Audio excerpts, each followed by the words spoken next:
Camino del Mar cuts through the heart of this upscale enclave of about 4,400 residents. The just over 2-square-mile community features a beach that attracts more than 2.7 million visitors a year.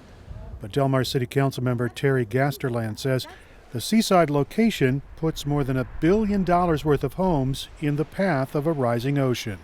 That's a difficult issue in Del Mar because we have 600 homes that are vulnerable and at risk if we initiate managed retreat on the beachfront homes. Homes right along the beach are actually in a better spot. Those homes sit about 13 feet above average sea level.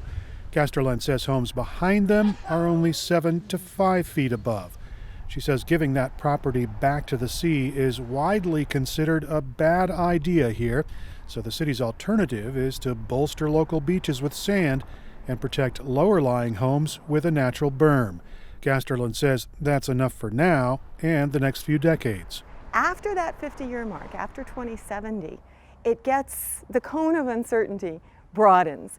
And so to plan for the worst-case scenario is to plan for great extremes that we don't know what timeline it's on. But the California Coastal Commission is not convinced Del Mar has done enough. Staff is recommending rejecting Del Mar's new local coastal plan unless the city accepts 25 amendments. The coastal staff praised the city for its near-term plan, but found the document lacking when it comes to long-term strategies. Del Mar Councilman Dwight Warden says those changes are just a clever way to introduce managed retreat. And buried in those 25 changes are what I characterize as takebacks. It's an undermining of the basic premise that they're letting us go with our plan A. They're not.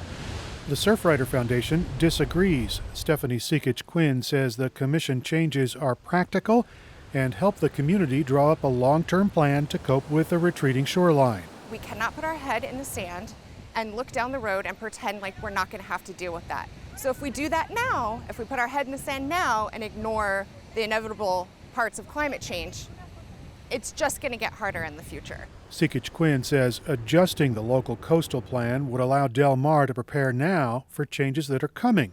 She says she wants the city to review their local coastal plan. Again, it's the long-term proactive planning that Surfrider wants to get out there because, again, we owe it to future generations for them to have these tools, because when the time comes, they're going to need to have all of these things on the table. And change is already underway. Scripps Institution of Oceanography researcher Laura Engeman says the ocean is getting warmer, ice sheets are melting, and the pace of ocean level rise is increasing.